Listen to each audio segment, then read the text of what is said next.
está en clases. Sacamos nomás.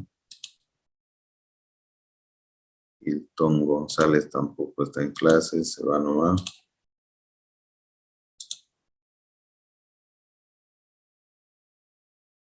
Marcos Espinosa está con 2 dispositivos. Sí.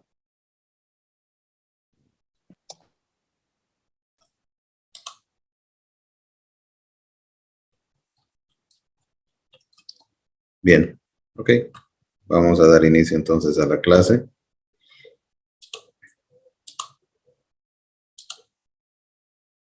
Estamos acá en la plataforma. Mecánica de los materiales. Ya habíamos visto la unidad 1, 2 y 3. Estamos en esto precisamente, tensión y deformaciones normales en sistemas hiperestáticos. Habíamos visto los problemas que hay de error de montaje y también debido a la temperatura, ¿no? Bien. Ahora ya en la última parte de esta unidad.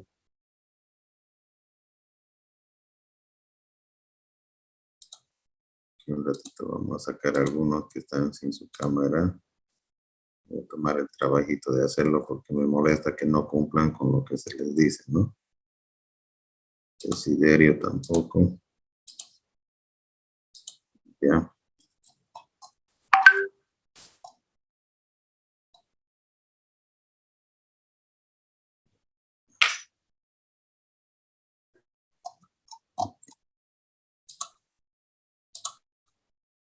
Bien. Vamos a ver entonces tensiones y deformaciones en cilindros de pared delgada. ¿Ya? Ocurre de que tenemos este tipo de estructuras. Donde dice estoy en clase, por favor, ya vamos a matar.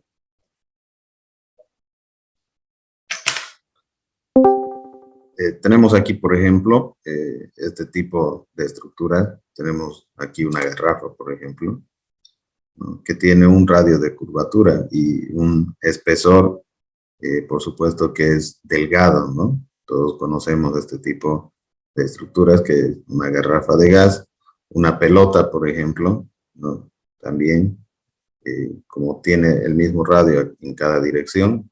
Entonces vamos a tener aquí otro ejemplo de cilindros de pared delgada, ¿no?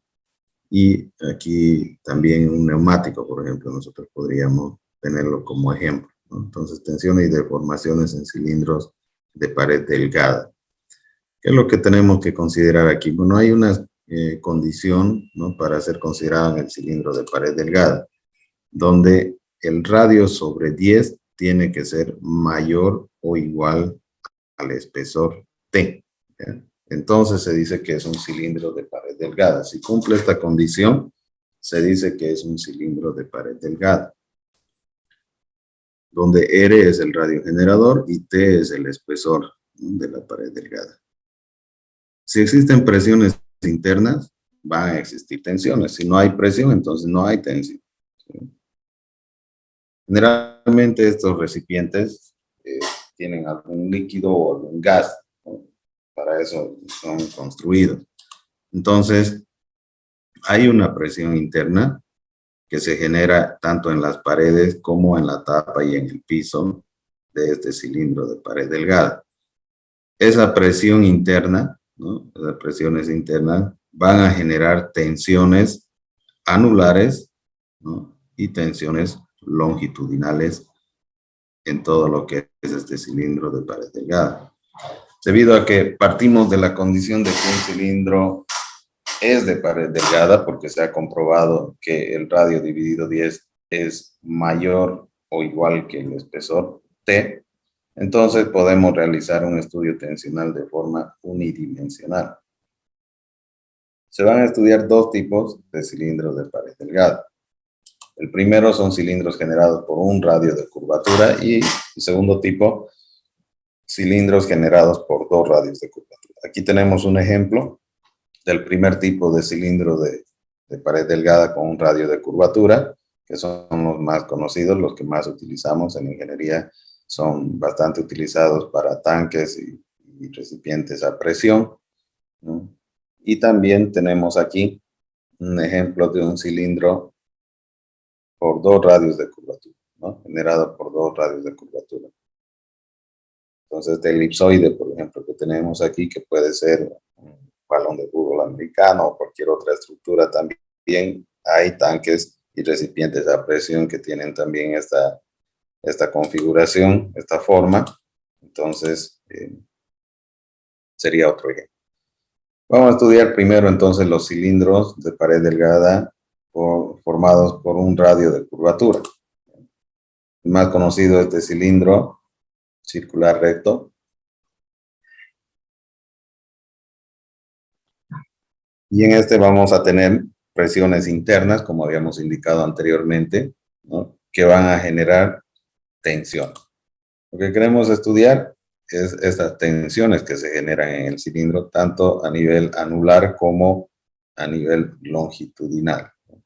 Para eso vamos a obtener un elementito diferencial, o sea, vamos a sacar un pedacito, ¿no? Para estudiar qué es lo que ocurre.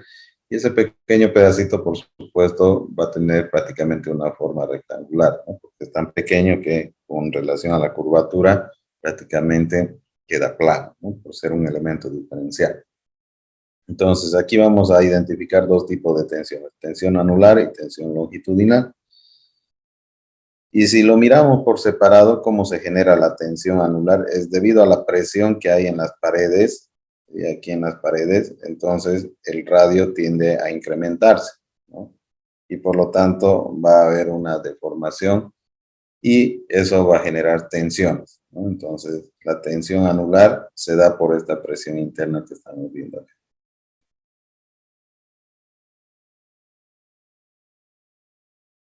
Debido a la presión que se ejerce en la tapa y en la base, ven acá, va a generarse tensiones en las paredes y por lo tanto en este elemento diferencial nosotros vamos a identificar esta tensión longitudinal.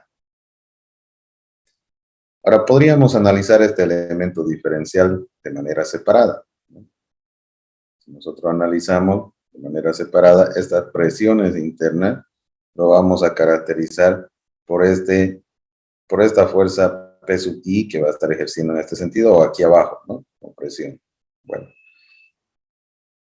tenemos un diferencial, un elemento diferencial, lo cual sería un pequeño diferencial de arco, aquí lo vamos a llamar ds, ¿no? De todo lo que sería la curvatura que tiene este cilindro. Entonces ds por un ancho t, ¿no? Un espesor t. Entonces aquí se generan estas tensiones anulares. Claro que nosotros mirándolo así lo vemos como si fuesen curvas, ¿no? Pero al ser este un elemento diferencial, prácticamente esto es recto, ¿no? Recto. Sí, unas cositas ahí. Bien, porque esto es un elemento muy pequeñito, ¿no?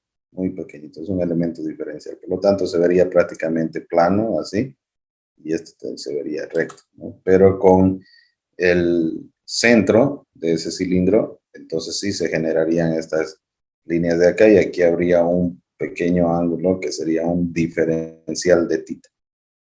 Entonces, este diferencial de tita, si yo lo parto por la mitad, si trazo una línea recta aquí que sea perpendicular con esto, entonces esta línea horizontal es perpendicular con esa línea que parte por el centro, este ángulo tita, y esta línea inclinada es perpendicular con esta que parece curva, ¿no? Pero en realidad al ser un elemento diferencial es recta, entonces una perpendicular ahí, y esas dos líneas van a formar el mismo ángulo partido por la mitad, ¿no? Aquí tengo un de tita que voy a partirlo por la mitad, entonces este ángulo de tita medio se va a replicar aquí y se va a replicar aquí, de tita medio. Bien. Si ahora lo analizamos de manera separada, ¿no? Ese elemento diferencial, tengo aquí la presión sub I, ¿no? Los ángulos de tita medios, el espesor T, la longitud aquí sería ds y el ancho aquí sería dx, ¿no? Dx. Si hacemos una sumatoria de fuerzas verticales, la presión por el área tendríamos que sacar, ¿no? la presión por el área que está actuando acá.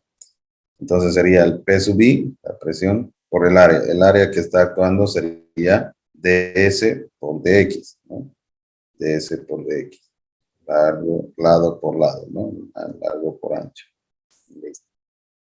Entonces tendríamos esa fuerza que está yendo hacia arriba. Y hacia abajo tendríamos las componentes verticales de estas fuerzas de tensión anular, ¿no? Una que va hacia abajo aquí y otra que va hacia abajo aquí, que serían dos de esas fuercitas, ¿no? Tensión anular por el área donde está, ¿no? El área sería este de ese corte, ¿no? Entonces, perdón, en este largo está de aquí, ¿no? Que están actuando en esta parte. Entonces sería dx por t, ¿no? Dx por t, por el seno, ¿no? De este ángulo de θ medio. Ahora nosotros sabemos que la longitud de arco, que es esta de acá, es el radio por el ángulo, ¿no? Entonces este ds es el radio r que tenemos aquí por dθ, ¿no? Y ahora si dθ es pequeño, prácticamente el seno de un ángulo de θ medios pequeño va a ser igual al valor del ángulo, ¿no? De θ medio. Entonces esto es cuando dθ es muy pequeño, el seno de un ángulo muy pequeño es prácticamente el mismo valor del ángulo. Entonces, si eso es así, esto prácticamente sería dθ medios, y sustituyendo ahí tendríamos P sub I por ds, pero ds es r por dθ, por dx, menos 2 tensión anular por t, por dx, por dθ medios, igual a 0. Si de aquí despejamos tensión anular, primero que se puede ir de θ se puede ir, 2 con 2 se puede ir, ¿no? Y P sub I por R dividido T quedaría, y esa sería la ecuación que gobierna las tensiones anulares en paredes delgadas de cilindros de un radio de curvatura. Pero no es la única forma de encontrarlo, ¿no? Matemáticamente, aquí como hicimos, y aplicando las ecuaciones de la estática. Otra forma de determinar esto, de la tensión anular, es partiendo, ¿no? el cilindro por la mitad, ¿no? Y haciendo una sumatoria de fuerza. Entonces, si nosotros seccionamos ese cilindro por la mitad, lo que vamos a tener va a ser la presión actuando en esta como malla que estamos poniendo aquí, ¿no? Que estaría en cada uno de estos. O sea, va a ser la presión por el área, ¿no? El área que está actuando aquí, ¿cuál sería?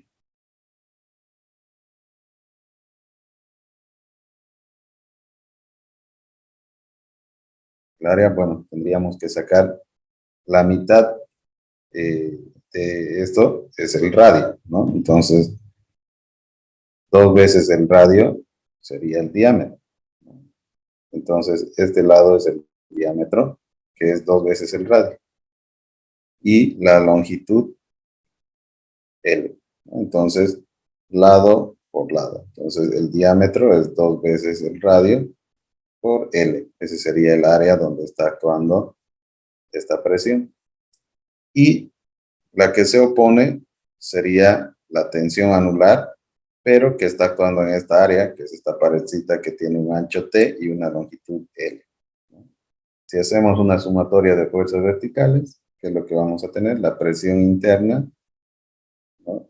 Multiplicada por el área donde está actuando, menos 2 fuerzas, de estas que van para arriba, multiplicada por la tensión por la longitud. De ahí despejamos y tenemos la tensión anular de la misma manera.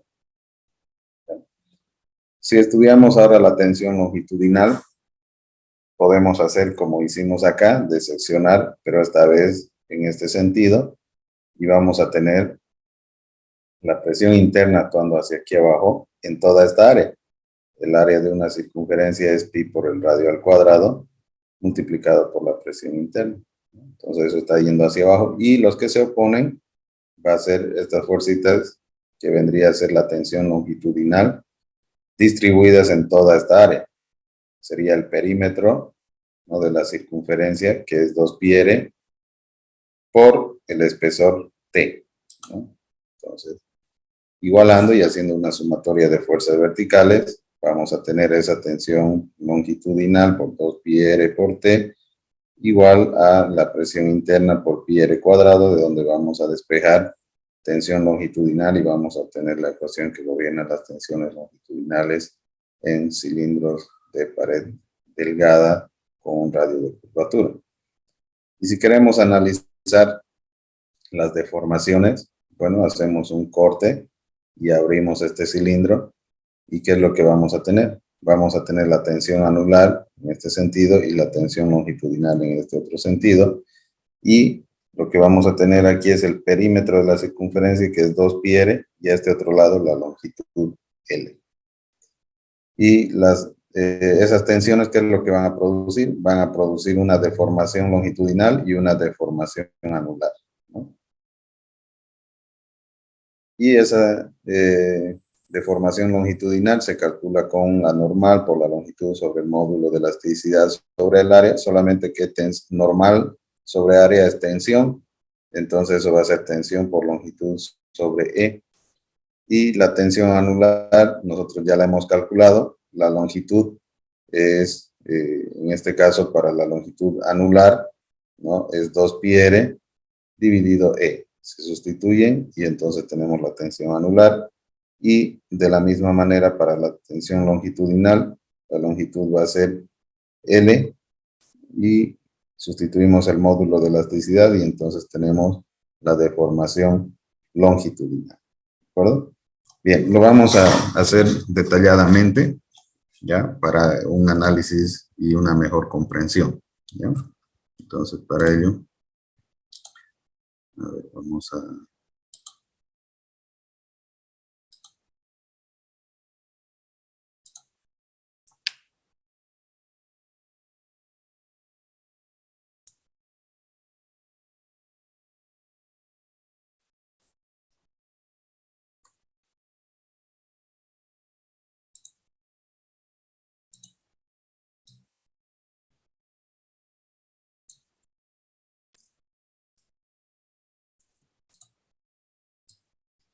Bien, ahí tenemos un cilindro con un radio de curvatura, ¿no?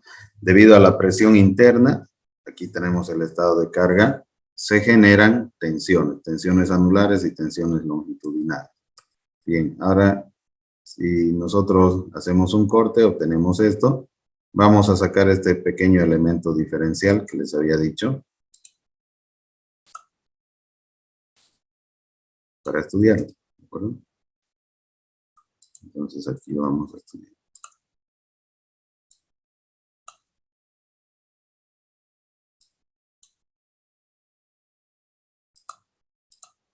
Bueno, este elemento diferencial, al ser así tan pequeñito, prácticamente no se ve esta curvatura, ¿no? De hecho, el elemento diferencial se debería verlo así, así prácticamente. Y tendría que tener esta fuercita ahí.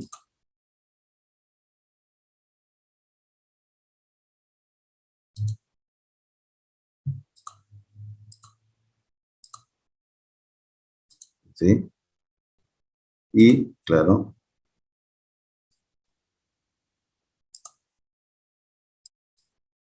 lo que estamos indicando, ¿no?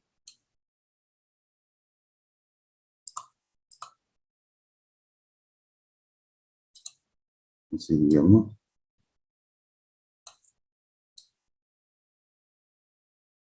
Más o menos, ¿no? O sea, en realidad esto es grande así, ¿no? Y el elemento diferencial es pequeñito con relación al centro. Bien. Y otra cosa que podríamos hacer, por ejemplo, es poner una línea en medio. En medio está más o menos ahí. Digamos así. Y vamos a hacer que coincidan todos. Ya. Así más o menos, ¿no? Así se vería este elementito diferencial. Entonces, ¿qué es lo que tendríamos? Este ángulo de θ aquí tendríamos la mitad de tita medios y aquí tendríamos de tita medios, ¿no? Siendo este de tita, ¿no? Entonces la mitad en cada. Bien, ahora fíjense aquí, se propone también otra línea horizontal, ¿no? Vamos a suponer esto así. Digamos ahí una línea horizontal, que lo vamos a poner acá.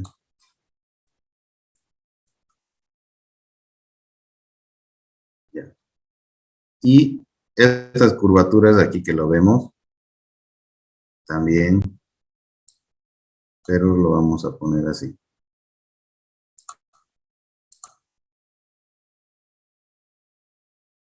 ¿Sí?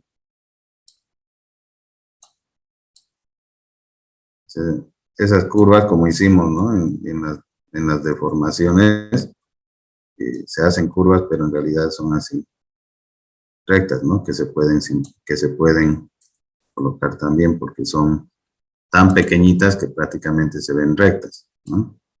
Entonces aquí lo vamos a poner en este otro sentido, ¿no?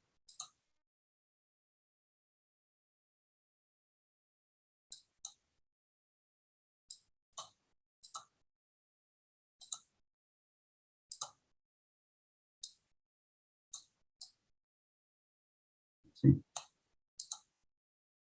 Ya. Vamos a hacer algo.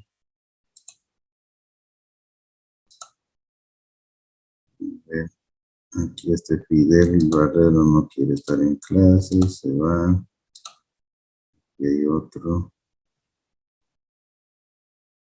Luigi Hilario no quiere estar en clase, se va. Cabezas no sé cuánto, se va.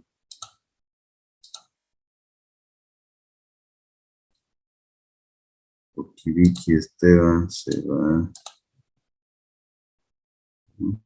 ¿Quién más? Gabriel Barriga, se va. José David Andia tampoco quiere estar en clase, se va nomás.